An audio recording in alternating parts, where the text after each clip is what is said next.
जय माता दी। माता रानी की कृपा सदा सर्वदा आप सभी के परिवार पर सदैव बनी रहे। तो कल हमने श्रवण किया था तीसरे अध्याय का, जिसमें हमने सुना था कि किस प्रकार से माता रानी ने महिषासुर नामक महादैत्य का वध किया था। जब महिषासुर का वध हुआ तो उसके उपरांत इंद्रादि देवताओं द्वारा देवी की स्तुति की जाती है। तो आइए सुनते हैं चौथा अध्याय। सिद्धि की इच्छा रखने वाले पुरुष जिनकी सेवा करते हैं तथा देवता जिन्हें सब ओर से घेरे रहते हैं, उन जया नाम वाली दुर्गा देवी का ध्यान करें। उनके श्री अंगों की आभा काले मेघ के समान श्याम है। वे अपने कटाक्षों से शत्रु समूह को भय प्रदान करती हैं।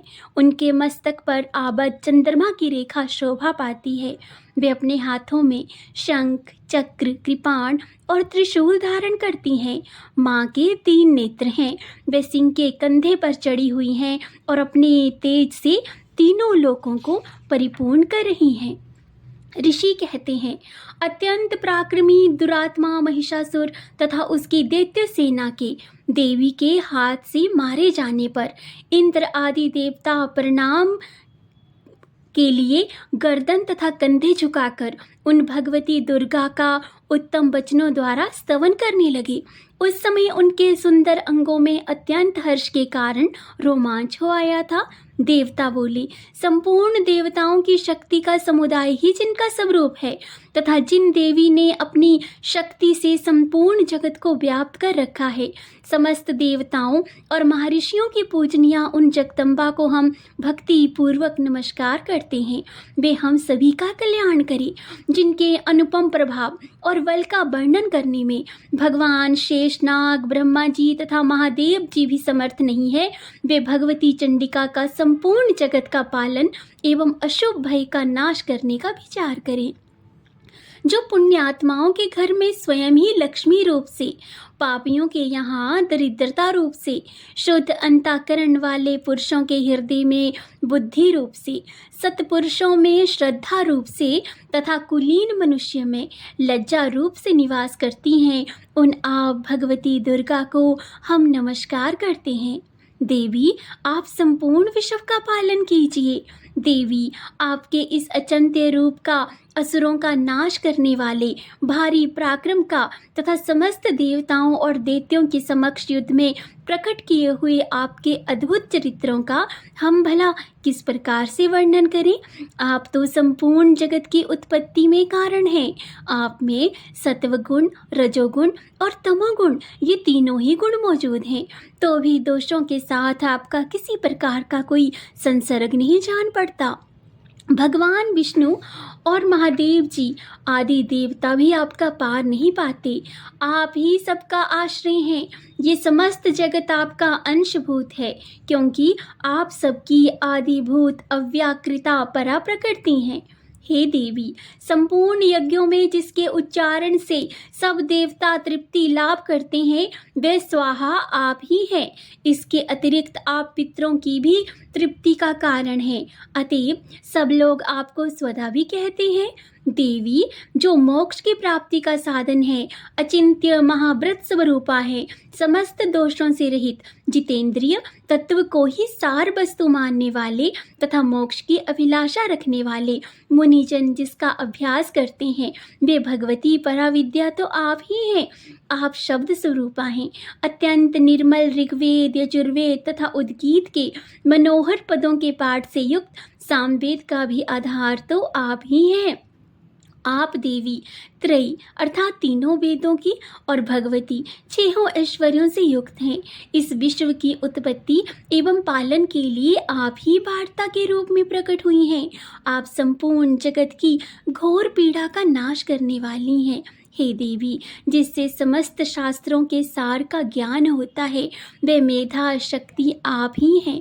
दुर्गम भव सागर से पार उतारने वाली नौका रूप दुर्गा देवी भी आप ही हैं। आपकी कहीं पर भी कोई आसक्ति नहीं है। केटव के शत्रु भगवान विष्णु के वक्षस्थल में एकमात्र निवास करने वाली भगवती लक्ष्मी तथा भगवान चंद्रशेखर द्वारा सम्मानित गौरी देवी भी आप ही हैं। आपका मुख मंद मुस्कान से सुशोभित निर्मल पूर्ण चंद्रमा के बिंब का अनुकरण करने वाला और उत्तम स्वर्ण की मनोहर कांति से कमनीय है। तो भी उसे देखकर महिषासुर को क्रोध हुआ और सहसा उसने आप पर प्रहार कर दिया। ये तो भला बड़े ही आश्चर्य की बात है।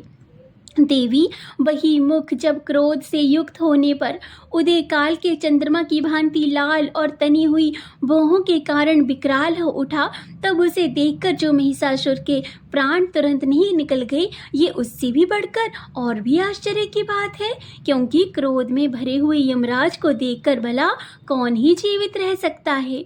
हे देवी, आप प्रसन्न होइए। परमात्म स्वरूपा, आपके प्रसन्न होने पर जगत का अभ्युदय होता है और क्रोध में भर जाने पर आप तत्काल ही कितने ही कुलों का सर्वनाश कर देती हैं। ये बात अभी अनुभव में आई है, क्योंकि महिषासुर की ये विशाल सेना क्षण भर में आपके कोप से नष्ट हो गई है। सदा अभ्युदय प्रदान करने वाली आप जिन पर प्रसन्न रहती हैं, वही देश में सम्मानित होते हैं। उन्हीं को धन और यश की प्राप्ति होती है। उन्हीं का धर्म कभी स्थिर नहीं होता तथा वे ही अपने हृष्ट पुष्ट स्त्री पुत्र और भृत्यों के साथ धन्य माने जाते हैं। देवी, आपकी ही कृपा से पुण्यात्मा पुरुष प्रतिदिन अत्यंत श्रद्धापूर्वक सदा सब प्रकार के धर्मानुकूल कर्म करता है और उसके प्रभाव से स्वर्गलोक में जाता है। इसलिए आप तीनों लोकों में निश्चय ही मनोवांछित फल देने वाली हैं। हे माँ दुर्गे, आप स्मरण करने पर सब प्राणियों का भय हर लेती हैं और स्वस्थ पुरुषों द्वारा चिंतन करने पर उन्हें परम कल्याणमयी बुद्धि प्रदान करती हैं। दुख, दरिद्रता और भय हरने वाली देवी, आपके सिवा दूसरी कौन है जिसका चित्त सबका उपकार करने के लिए सदा ही व्याकुल रहता है। हे देवी, इन राक्षसों के मारने से संसार को सुख मिले तथा ये राक्षस चिरकाल तक नरक में रहने के लिए भले ही पाप करते रहे हों, इस समय संग्राम में मृत्यु को प्राप्त होकर स्वर्गलोक में जाएं। निश्चय ही यही सोचकर आप शत्रुओं का वध करती हैं। आप शत्रुओं पर शस्त्रों का प्रहार क्यों करती हैं? समस्त असुरों को दृष्टिपात मात्र से ही भला क्यों भस्म नहीं कर देती? इसमें एक ही रहस्य है कि ये शत्रु भी हमारे शस्त्रों से पवित्र होकर उत्तम लोक में जाएं। इस प्रकार उनके प्रति भी आपका विचार अत्यंत उत्तम रहता है। खड्ग के तेजपुंज की भयंकर दीप्ति से तथा आपके त्रिशूल के अग्रभाग की घनीभूत प्रभा से चौंधियाकर जो असुरों की आंखें फूट नहीं गई, इसमें कारण तो यही था कि वे मनोहर रश्मियों से युक्त चंद्रमा के समान आनंद प्रदान करने वाले आपके इस सुंदर से मुख का दर्शन करते थे। हे देवी, आपका शील दुराचारियों के बुरे बर्ताव को दूर करने वाला है। साथ ही ये रूप ऐसा है जो कभी चिंतन में भी नहीं आ सकता और जिसकी कभी दूसरों के साथ तुलना भी नहीं हो सकती, तथा आपका बल और पराक्रम तो उन दैत्यों का भी नाश करने वाला है जो कभी देवताओं के पराक्रम को भी नष्ट कर चुके थे। इस प्रकार आपने शत्रुओं पर भी अपनी दया ही प्रकट की है। हे वरदायिनी माँ, आपके इस पराक्रम की किसके साथ तुलना हो सकती है तथा शत्रुओं को भय देने वाला एवं अत्यंत मनोहर ऐसा रूप भी आपके सिवा और कहाँ है?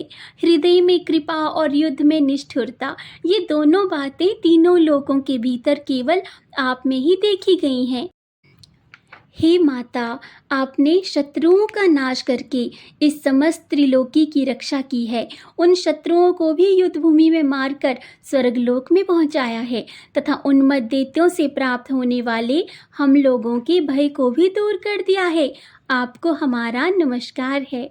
हे देवी, आप शूल से हमारी रक्षा करें। अंबिके, आप खड्ग से भी हमारी रक्षा करें तथा घंटा की ध्वनि और धनुष की टंकार से भी हम लोगों की रक्षा करें। हे चंडिके, पूरब, पश्चिम और दक्षिण दिशा में आप हमारी रक्षा करें तथा ईश्वरी अपने त्रिशूल को घुमाकर आप उत्तर दिशा में भी हमारी रक्षा करें। तीनों लोकों में आपके जो परम सुंदर एवं अत्यंत भयंकर रूप विचरते रहते हैं, उनके द्वारा भी आप हमारी तथा इस भूलोक की रक्षा करें।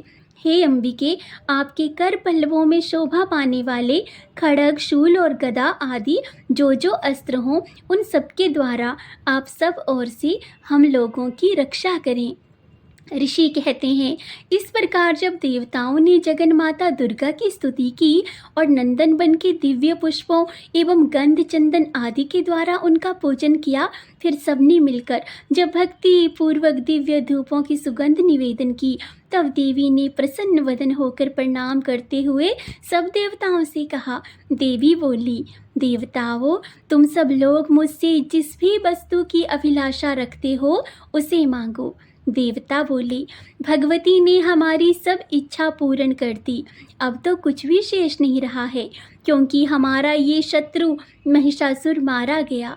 हे महेश्वरी, इतने पर भी यदि आप हमें और वर देना चाहती हैं, तो हम जब जब भी आपका स्मरण करें, जब जब भी हम विपदा में हो, तब तब आप दर्शन देकर हम लोगों के महान संकट को दूर कर दिया कीजिए तथा प्रसन्न मुखी अंबिके, जो मनुष्य इन स्तोत्रों द्वारा आपकी स्तुति करे, उसे वित्त, समृद्धि और वैभव देने के साथ ही उसकी धन और स्त्री आदि संपत्ति को भी बढ़ाने के लिए आप सदा हम पर प्रसन्न रहें। ऋषि कहते हैं, राजन, देवताओं ने जब अपने तथा जगत के कल्याण के लिए भद्रकाली देवी को इस प्रकार प्रसन्न किया, तब वह तथास्तु कहकर वहीं अंतर्ध्यान हो गई। भूपाल, इस प्रकार पूर्व काल में तीनों लोकों का हित चाहने वाली देवी जिस प्रकार देवताओं के शरीर से प्रकट हुई थी, वह सब कथा मैंने कह सुनाई। अब पुनः देवताओं का उपकार करने वाली वे देवी दुष्ट दैत्यों तथा शुंभ निशुंभ का वध करने एवं सब लोगों की रक्षा करने के लिए गौरी देवी के शरीर से जिस प्रकार प्रकट हुई थी, वह सब प्रसंग मेरे मुंह से सुनो, मैं उसका तुमसे यथावत वर्णन करता हूँ। तो भक्तों, आज हमने सुना ये चौथा अध्याय और माता रानी से बस यही प्रार्थना है कि माँ, इन नवरात्रों के शुभ दिन पर जिसने भी इस पाठ को कहा है और जिन भी भक्तों ने श्रद्धापूर्वक थोड़ा सा भी इस पाठ का श्रवण किया है, उन सभी अपने भक्तों की सभी इच्छाएं, मनोकामनाएं पूर्ण करना, उनके घर में सुख और शांति सदैव बनी रहे। तो मिलेंगे इसी के साथ एक नए अध्याय के साथ। तब तक आप सभी अपना और अपनों का ख्याल रखिए। माता रानी की कृपा सदा सर्वदा आप सभी पर सदैव बनी रहे। तो बोलिए जय माता दी।